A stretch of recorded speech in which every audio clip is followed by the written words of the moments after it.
Okay, so guys, as I'm putting these notes up on federalism, I don't want you to write everything down, please. Okay, these are notes from when I used to teach regular government, and I want everybody to write everything down. Here we're gonna hit the highlights, and I'm hoping that filling in the gaps is something that you can do with common sense. Okay, so what we've seen over the years is a increase in federal involvement in the states. Some of this, most people say, well, this is fine, this is positive, it's good, no big deal. Okay? Just give you a couple examples. Jobs once handled by the states are now aided by the feds. You don't have to write this down. Okay? But the FBI, when Lucas Hernandez, you guys doing recycling? Great. Thought I had two. But when Lucas Hernandez went missing a couple weeks ago, right? You guys know the story, right? About the 5-year-old? Yeah. Did he go out like during a storm or something? No, he just disappeared. No, seriously, he disappeared. They have arrested his stepmother, but we don't know where the boy is. They were searching behind my house. I back up to Chisholm Trail State Park, 37th and Woodlawn, or K96 and Woodlawn, and they were searching there in the lake there and some other parks. They haven't found him, unfortunately. But anyhow, the FBI was called in to help. Okay, anybody see anything wrong with that? There's nothing wrong with that. Okay, the federal government helps supply money to train the National Guard. Okay, the Kansas National Guard, the reserves. Okay, and if there is like a natural disaster or something like that, the governor can use the National Guard to help. Okay, and the federal government trains those folks. Okay, those are common ways that the federal government helps the states. Okay, now this is going to increase really in the 1970s. So this is something that is relatively within the last 4 or 5 decades that we're talking, really the last 4 decades or so, that we've seen this massive increase in federal involvement in the states. And it started in the 70s with Nixon Carter, okay, and was phased out in the early 80s by Reagan. And I want you to write that down. Write down revenue sharing.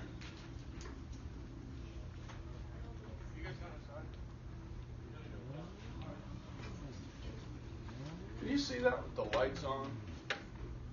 Yeah, you can see that with the lights on. Let's leave the lights on. So, this is federal tax dollars shared with local and state governments, revenue share. One day you might go to work for a company and they may have revenue sharing. So if the company does really well that year, they may share some of that revenue with the employees. If that happens, that's great. Sometimes that comes in the way of stock options, where you can buy stock in the company at a cheaper rate than the general public and so forth. Okay? But it's pretty cool if you work for a company and say, hey, thank you for what you did. We're going to give everybody a bonus because we can. And it's because of you that we made this problem. Okay? That's pretty neat. Okay? When the government does it, where do the tax dollars originate? Yeah, from your check. They originate in state and local communities all over this country. And those tax dollars, they leave your check before you even get it. And they go to Washington, D.C., right? And in the 70s and early 80s, what they were doing is they were saying, hey, we've got some left over. In reality, did they have any left over? No. But they wanted to share that with the states. Okay? And they told the states, they said, hey, here's some money, here's a few $1 billion. Spend it on whatever you want to. If you want to spend it on hiring new teachers or new cops, if you want to spend it on special education or on roads or railroads or on city buses, you spend it on anything you want. Okay? Think states like that? Yeah, they like that. It's like free money. their money. It originated in the States. Now, I want you to think of this. I'm going to use kind of a creepy analogy here. Okay? I want you to think about this money as something that is addictive. That states are going to get addicted to this money. So something like, I don't know, crack cocaine. Okay, so hey, I got some crack here. Or maybe some Oxycontin. Here's some Oxycontin. Try this out. See if you like it. See how it makes you feel. Here you go. Here you go. Take some. You like that, do you? Okay, so let's say you hired a couple new teachers or some new cops. Next year, Jack, next year, where are you going to get the money to pay for these cops and teachers that you hired? You're going to need that money again. Now, when Reagan was elected in 1980 and took office in 81, they slashed taxes. They said, uh-oh, government's going to have less money. But really what happened is the economy grew and more money came into the federal government. But Ronald Reagan also said, we're going to defeat the evil empire, the Soviet Union. And so we're going to build up our military, unlike the world's ever seen before. And we're going to win this Cold War. And both happened. And they spent a lot of money, which meant even though more money was coming into the government, they were spending more, so they started running deficits. So with pressure to stop spending money, okay, or reduce federal spending, they stopped using what was called revenue sharing, and instead they started using federal grants. Write down federal grants. It's just a different name than revenue sharing. But they're still going to give money to the states.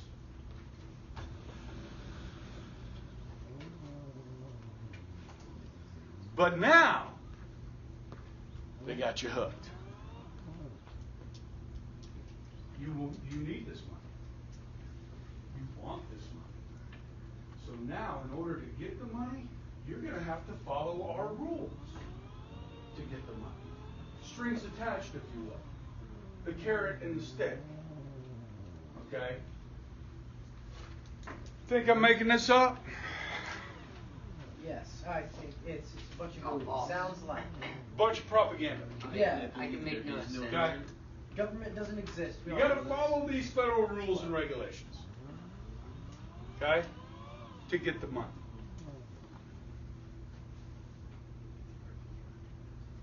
All right? Are you trying to write all this down? I just told you to write down federal grants. You can write down the bottom 2 lines if you want.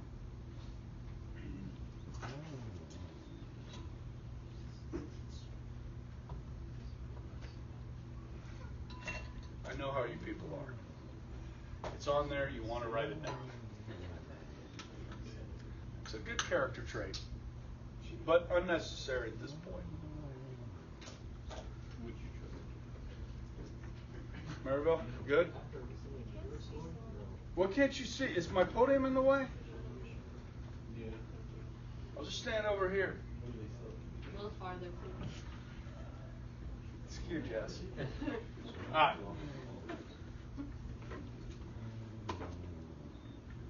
Now, there's a couple types of federal grants now. There's many types, but we're going to stick with 2, okay? The first, don't write that down. Don't write any of this down, okay? This is kind of a history, okay? So just to tell you that this isn't the first time the government has done this, okay? It's 1970s. So if you go back, you should have learned this in history. The Land Ordinance Act of 1785, okay? When Kansas became a state, okay, in 1761, the government set aside certain land for public schools. So if you go over to Northwest High School, okay, this USD 259 just sold off all that property for Quick Trip and those new restaurants and stuff, right? That was all set aside by the government a long time ago as land for public schools. In the 1860s, 1862, they passed the Morrill Act. Kansas becomes a state in 1861. K-State is the first school funded under the Morrill Act to establish A&M schools. Okay? K-State is called Kansas State, but it's actually an A&M. Okay? What does A&M stand for? Agriculture and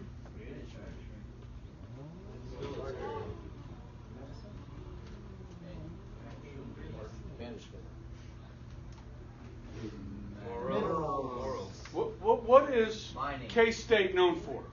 Two things. Agriculture and what? Engineering. Mechanics. A&M is agriculture and mechanics. And that's really what K-State is known for, correct? Their engineering's good, right? And their vets. Okay, they got a good vet. Okay? So, these schools are started, and the land is set aside by the federal government. Okay? It's a grant and aid. Okay? And then you saw some of this throughout time, some transportation systems, housing for the needy. That's when we get into the New Deal. You guys have all learned the New Deal. Okay? Now, look at this graph. And I have several graphs. But this one begins in 1977. This is funding in the billions for money to the states from the federal government. It's barely negligible here, maybe a couple $100 million. By 2006, we're up towards 11. Now, this is non-medical, because when Medicare was created in 1964, it's going to add a whole lot to that. Okay? All right, so write this down. Categorical grant. And I'm turning the lights back on.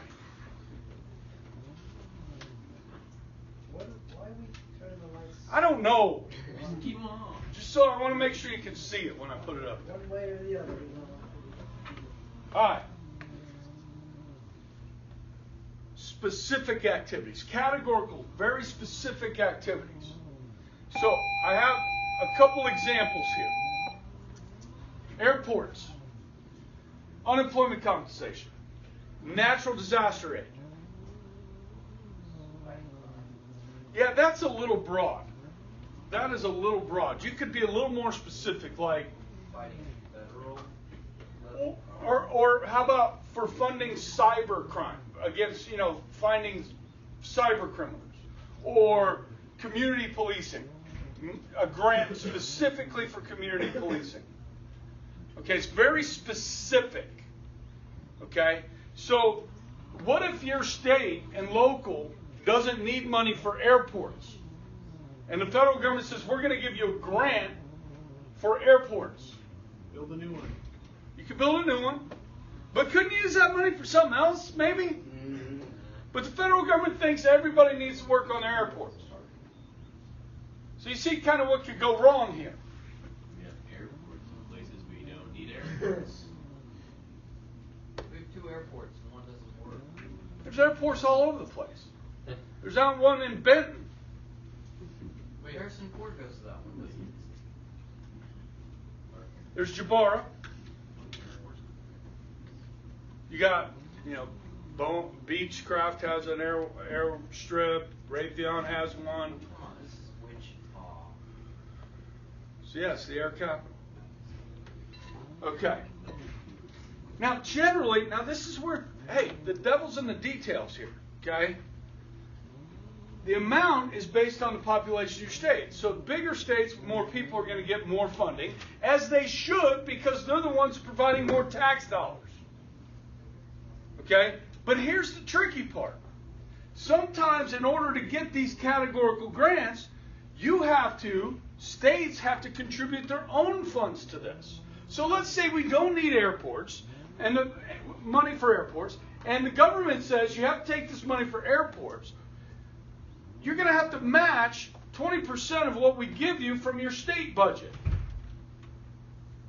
Wait a second. Now the federal government is controlling the state budget.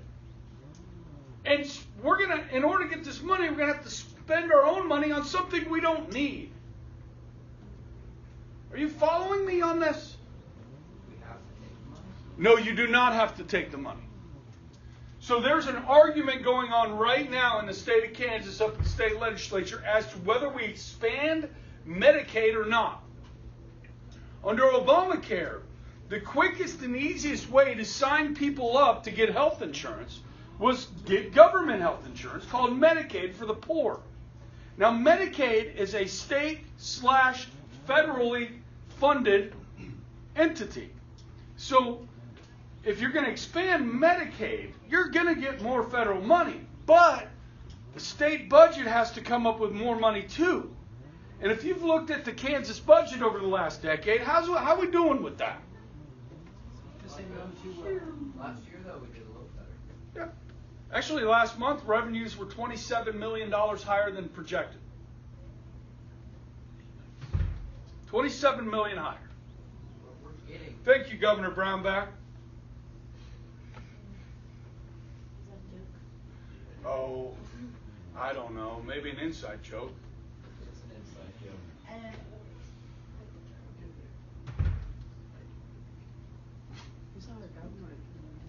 What's that?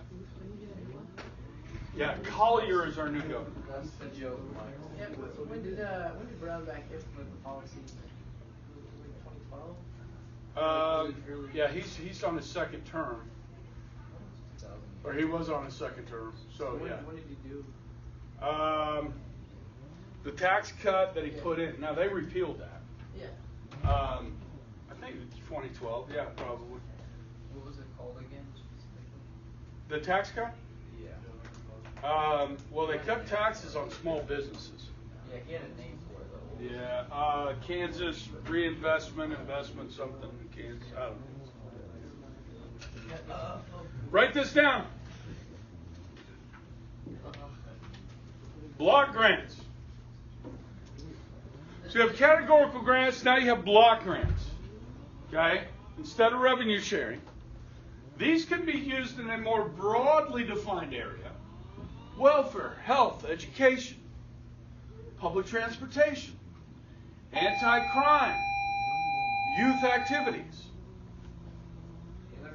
So which do you think states prefer? Categorical grants or block grants? Block grants. Yeah, of course.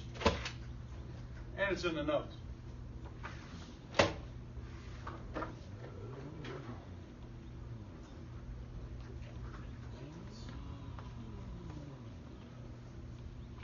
Okay.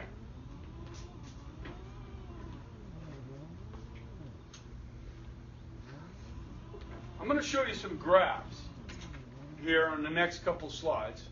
And we're going to stop and go to your book. I'm going to give you a couple of assignments and explain those to you. Yeah. They're optional, don't worry. Oh. That's different. Have you graded our essays yet? Yeah, no. But the test is Thursday, so my goal is to have them done by Thursday. Why do you keep assigning essays if it takes so long? Look, man, I don't know. It's because I teach this class for college credit, and it's an honors class, and you have to write, and I would feel more guilty for not assigning you writing than I would for not having it graded yet. Wait, we have to write, or they'd like us to write? Well, friends would They would say you like need us. to write. Yes. Tell friends. Okay, we good here? Let me show you some stuff here, guys, okay? Now I'm turning off the lights again, so just chill out. All right, this graph begins in 1981, How about it? okay? And I'm going to follow each of these. I'm going to start with education. 1981, in education, they spent about $7 billion the federal government did to the states for education, okay? Here we go. This is Bill Clinton. No Child Left Behind. George Bush. Whoop. Up here, okay? Up to about $35 billion a year. Okay, that's 2007. This next one is agriculture. This is the Farm Bill. Paying farmers not to plant crops, paying farmers to plant certain types of crops, helping farmers in general. from about 6 billion to 25 billion. Okay. This next one, light colored line here, this is other agencies. Could be a lot of different things. 9 billion. Now up close to 50 billion. Housing and urban development.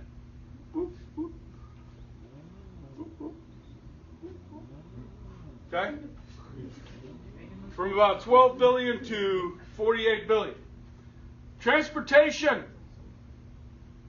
Actually, HUD is here. Okay? Transportation. And the federal government loves this one. Because this is the carrot that the federal government loves to dangle in front of the states. Okay? It says, you want money for transportation, you have to do this. Like, change your drinking age. Like, change your speed limits. Okay? This, guys, is healthcare. Okay? Health and Human Services. From 40 billion to 250 billion. That's 2007. I'll show you another graph here in a minute where that expands. Okay? Lights.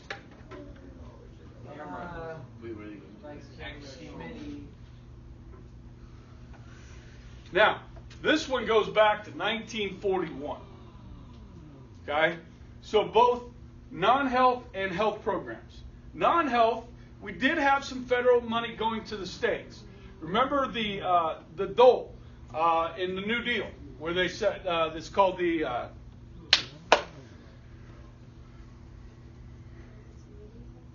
what's that? Yeah, good, very good. The Emergency Relief Act. Okay, and so this is what we're talking about here. Okay, then it begins to grow the welfare state a little bit. Okay, into the 1960s. 1964, Medicare is established, and you can see health going up. Okay, in 2009 we get Obamacare. Okay, and this is just Obama, period. Okay, woo. All right, so now combine these, close to over $600 billion in federal aid to the states. Okay, now that's 2011. It's continued throughout Obama. Okay, this is the one that scares me. When we talk about federalism, the states are losing their independence. Now, this is a graph that shows, generally, of the 50 states, how much money they spend based on their own budget versus money they get from the federal government. Okay? So if you take $650 billion or $700 billion, okay, I don't know how big the Kansas budget is exactly, but it pales in comparison to the money that's coming from the federal government. Okay? So, for state spending, general funds, that's where the state of Kansas taxes you, your income. 36% of the money that Kansas spends comes from those taxes. The other funds include things like, relicensing your tag, fees for your tag fees, registering your car. If you go to a state park, if you have to pay money to get in, other types of fees. Okay, 28% of what Kansas spends toll roads comes from here. Okay, 34% on average of what states spend is money that comes in the form of grants from the federal government. So remember that little pill I gave you, the Oxycontin? They gave you a little taste back in the 1970s. Now, over a third of everything the states spend comes from the federal government. And this has just happened in the last 40 plus years. So you go home and you ask mom and dad, do you know what federalism, can you explain it to me? Most Americans have not a clue. And if you don't have a clue, is it easy to change it and take it away? Yes. Yeah, because people don't know it's gone, but they don't know it exists. This is why I propose a convention of the states so that the states can go back to the federal government and reclaim this tug of war and win it. So they can put restraints on the federal government. Now, how do you do that? Well, one of the things President Trump has done is just slash regulation. Okay? Cut regulation. For every new rule you create, you do away with 2. And take 1 penny out of every federal dollar and leave it with the states. You've got to devolve this. This is bad. If this gets up to 50%, 60%, we have no federalism anymore. It's all unitary. They will make all the decisions in Washington, D.C. So you'll have the elite class, okay, the elected class, the political class, making all the decisions for us. No subsidiarity anymore. It's gone. Now, I might be boring you guys, but this is legit. And with that money goes your freedom. Yeah. Which states have already petitioned for a convention? Well, I would venture to say they're probably those very red states, but not all of them. I don't know which states. I don't know the exact states. But this is coming up for a vote in the Kansas Senate. So if you're interested, you should call your state senator and say vote yes for proposing Kansas join the Convention of the States. It's coming up for a vote. We've got some momentum. Then it's got to go to the Kansas House. Okay. Well, then we got to keep trying. Listen. With the 16th and 17th Amendment, direct taxation of the individual, and the state losing the ability to elect the senators, this is what is happening. We're giving up our power to the federal government. We're giving up our decision-making process to the federal government. We're giving our soul to the federal government. And if you think those people up there in D.C. are smarter than we are here, then go ahead. Just let them make all the decisions for us. A cookie-cutter approach to where everybody does the exact same thing. That's what made us great in the first place, right? Government.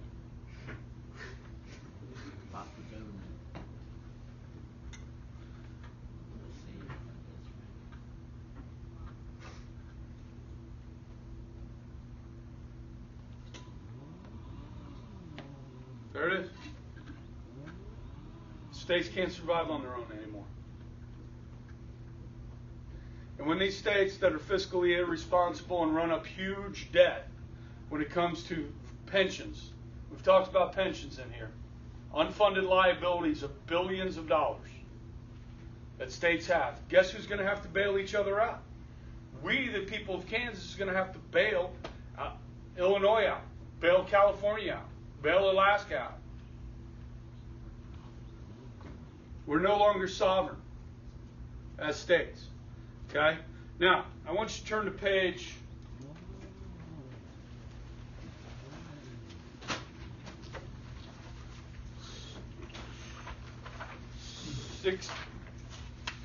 59.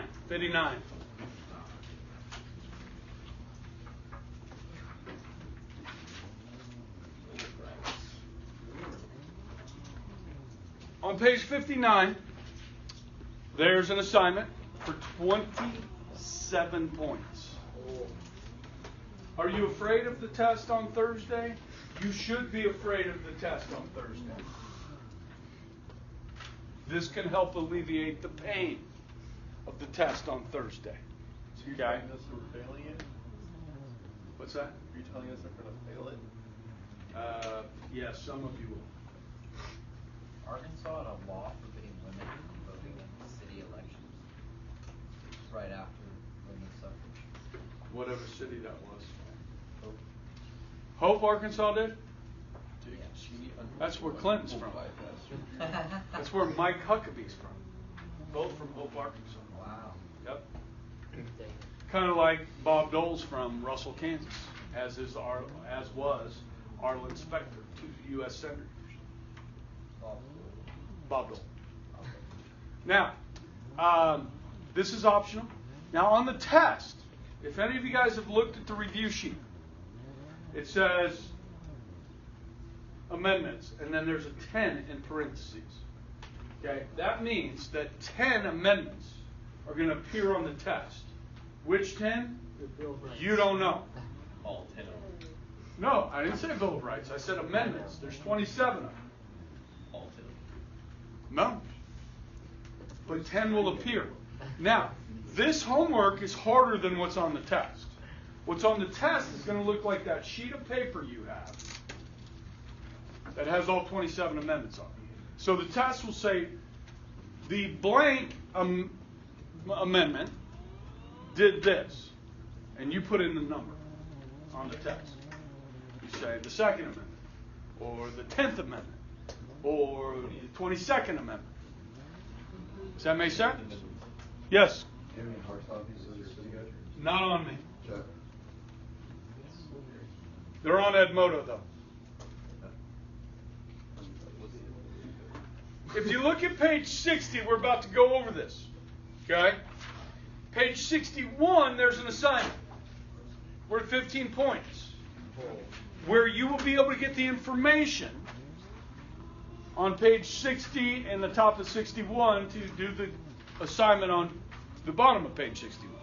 You need to do both of these on a separate sheet of paper if you're going to turn them in. Okay? Yes?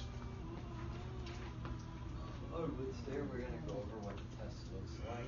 That would be Wednesday. So I'm going to finish Federalism tomorrow.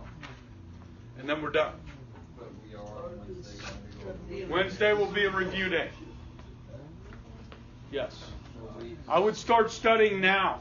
real quick, can Yes. you enlighten us on whether or not we need to write down on the test all 27 amendments? Were you not paying attention to his 10? He chooses 10. Blah, blah, blah, blah, blah. That's what comes out of my mouth. There's 10 blanks, and it's the number blanks, and he puts in one of those sentences. Just study it like, off. Congressman can only have so many terms. You have to know them all, Tristan. Write them out word for word. Yes. No, I just meant like the short version that we. Yeah. Yeah, I just said that. Yeah. There's even video evidence. Yeah, go back and look. I'm sure you. We'll said- check the tapes. All right. It's been a little Page while. 60. Hey, it's okay, man. I just said it. Page 60. Syllabus more special. All right, there's a little blurb there about federalism in general, and it kind of defines it for you. Braden. Yeah, that's good. Yes. Now, 3 types of powers the federal government has, the national government. Inherent powers. As you sit in this desk, whether you're listening or not, your ears hear something. Whether you're trying or not. Your eyes are blinking. Whether you're trying or not, or shut. And you're breathing. It is inherent. Governments have inherent powers that they are born with, natural to them. And they're listed on the top of page 60, yes? Like, income tax. Part of them. Acquired territory. Okay? Those are good to know. Hey, name 2. Income What? tax. Inherent powers? Spying on you and your Is phone. it? Then there are express powers. They're in black and white. They're expressed in the Constitution. Okay? So when you're talking about Congress and their powers, you would look to Article 1. If you're looking at executive powers, you would look to Article 2. If you're looking for judicial powers, you would look to Article 3 and Federalist Paper number 78. I'm surprised. Weed? Yeah. Now, this is where we get into trouble. Implied powers.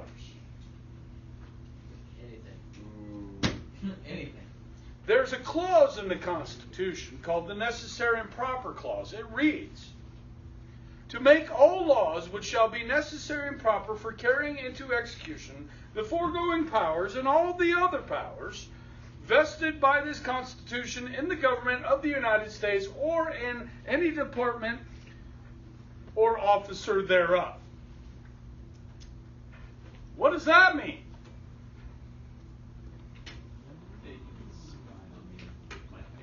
It really stretches their authority to things outside of the express powers, stretches the authority outside of the implied powers, or the inherent powers. And so we give this necessary and proper clause what name?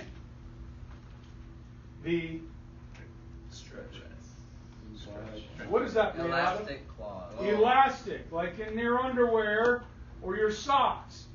Or some of you guys are wearing stretchy jeans, which have elastic in them. These are not stretchy jeans. Are you sure? No, these are straight denim. You look pretty good. Stretchy jeans? Was it straight? Stretchy jeans? Straight down? No? Straight denim. How? Those stretchy jeans? Oh, you know. Yeah, they are. Oh, no. Are you implying that straight jeans are not straight? Then I'm Mr. E-Break. Those are stretchy jeans. Stretchy jeans. I'm not wearing stretchy jeans. No. Nope. No. You're a woman. Touch it. I know. I have a pair of stretchy jeans. Okay. Kind of weird. Yeah. Because I'm that, like, I told you about the 80s, Yeah. the tight jeans. Oh, and also like wearing shorts that were like ridiculous. Shorts up to here, right? Yeah, I know. My dad had Do a you have pair. pictures of yourself from back then? Yeah. We should have It might be a virtue violation. I was a stud. Yeah, I'm sure you were. All right. So, let me just give you an example, guys, okay? The Affordable Care Act says, okay, Obamacare says we're going to provide more health care for more people, right? And so they say, okay, well, we need to raise money to do that because the government needs to subsidize that for people that can't afford it, right? So we need people to buy insurance when they're 27, okay? They passed a law saying they have to do that. If you don't, you have to pay a tax, okay? And then they say, well, in order to make these health insurance plans more expensive so they can get more money for the insurance companies, we're going to make you buy everything in that insurance program. Now, who decided that? Kathleen Sebelius in the Department of Health and Human Services says we're going to force every insurance policy to have contraception in it. And some people said, no, that goes against our religious beliefs. We don't want to put contraception in the coverage for the insurance because we don't want to force people to pay for something they don't believe in religiously. Where in the heck did the federal government get the power to force you to buy something that you don't want to buy? That's how the government stretches its authority. How does the government get the power to regulate everything you do? It stretches their authority. It's necessary and proper, they say. Okay, this is where the real debate over the power of government takes place, is with these implied powers. Can you read the elastic clause again? Because I'm pretty sure it says necessary to be. It says, it's in your book on page 60, right there. Applied powers, second dot.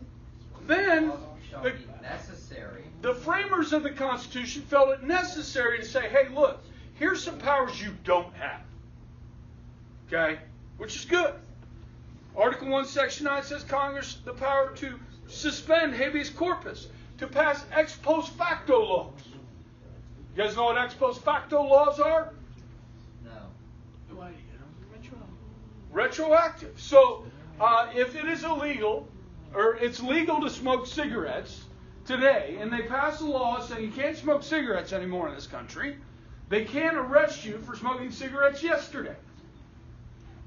It prevents the government from passing laws arbitrarily to go out and get people. Okay? That's smart. Okay, cannot pass bills of attainder. Okay, which allows them to hold you and so forth without charging you. And Can they do the opposite? Where like, They charge you and they don't hold you. well, like where like you did something illegal, but then they made it legal. Do they still charge you for that illegal thing that you did? Yeah. yes, Alright. but they can forgive you later on if they want. If the president wants. Or Yeah. you can just let the statute of limitations expire. Listen to this one. Give preference to any state over another state in matters of regulation of commerce or revenue or tax any vessel bound to or from one state or another. Okay, when they were trying to pass Obamacare, there was this senator from Nebraska, okay, that was on the border. He was a Democrat. Democrats really wanted him to vote for this. They needed his vote. But he knew that if he voted for it, he wouldn't get reelected in Nebraska. So they gave him a great deal, and they called it the Cornhusker Kickback, where Nebraska would be treated differently. And the senator from Louisiana, Mary Landrieu, was the same Democrat, wasn't going to get reelected if she voted for it. They called that one the Louisiana Purchase. Okay? That is unconstitutional. You're not allowed to do that. And you're not allowed to tax exports. Shut up. Now, can't use money from the Treasury without a passage and approval of an appropriations bill. I'm pretty sure all of the last 5 or 6 presidents have done that. And you cannot grant titles of nobility. There are no kings, there are no princes, there are no queens. The closest thing we have to nobility in this country, well, is the Kennedy clan and the Bushes. But they have no titles of nobility. What, Jeb? Get out the Bushes. Jeb. Jeb. What does it do? These are due Thursday. I will continue. I'll finish this. And I got more over here. You guys are going to get so much federalism, you're not going to know what to do with it. Bye.